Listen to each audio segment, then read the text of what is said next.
Shalom, everyone. Welcome back. We are getting ready for Rosh Hashanah. We're preparing for the very festive high holiday season, beginning with Rosh Hashanah in a few weeks, and concluding with Simchas Torah about 3 or 4 weeks later. So it's a very festive time, but at the same time, it's a sad time because we are reminded of the hostages that are still being held in Gaza, and the hope and prayer that they should be soon quickly released. It's almost a year's time that they have been held, and the scope of the evil that has happened is beyond belief.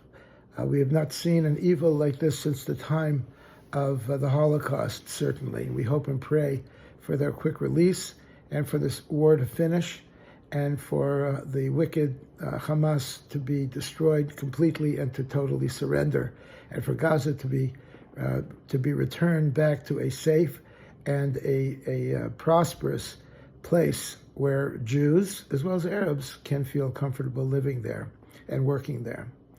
So this week's Torah portion is the portion of Kitetze. The Torah portion says, Kitetze l'melchama al oivecha. When you go out to war against your enemy, our sages tell us that the enemy it's referring to is actually the Yetzer Hara, the evil inclination, where we go out and we fight a war. In Tanya, in Hasidic philosophy, it talks about the battle between the Yetzer Hara and the Yetzer Tov, the good inclination which is inside of each and every one of us, which fights the evil inclination, which is also inside of each and every one of us. The good inclination is based on the godly soul that we all have, which is called the Nefesh Elokah Mima'al Mamish, an actual portion of God above, which continually tells us to do good deeds, and the Yetzer Hara, the evil inclination, which is based on the body and the physical urges of a person, which wants us to follow our physical needs, our physical desires. Well, the physical desires of a person by themselves are not particularly good or bad, but it depends on how they're used. It depends on if we're going to use them for a worthwhile purpose. For example, eating itself is neither good or bad, but if eating is used to sustain life, to make us feel better and to do good deeds with each other, if eating is done with kosher food and with a bracha, with a blessing before we eat, then the physical act of eating is actually transformed from a mundane, plain physical activity to a holy activity. And so it is with all the physical urges that a person has. Procreation, we give birth to children.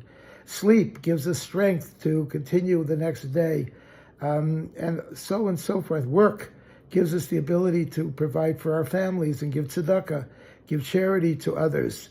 So the physical body itself is neither good nor bad, but it really depends on how it's used. If it's not used for holiness and all, then it's bad. It's not good. It doesn't have any worthwhile purpose to it.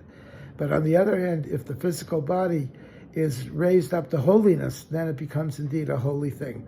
So the war that we all fight within ourselves, in Tanya, it talks about it, and it refers to it as a war.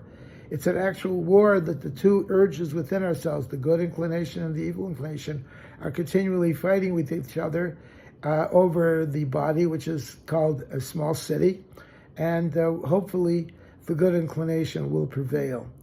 As we hope and pray as we're coming into the high holiday season, where the good inclination tends to be stronger than the rest of the year.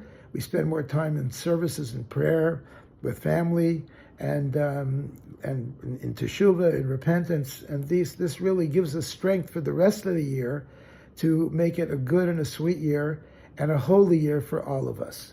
Candlelighting in San Diego is at 6:39 p.m.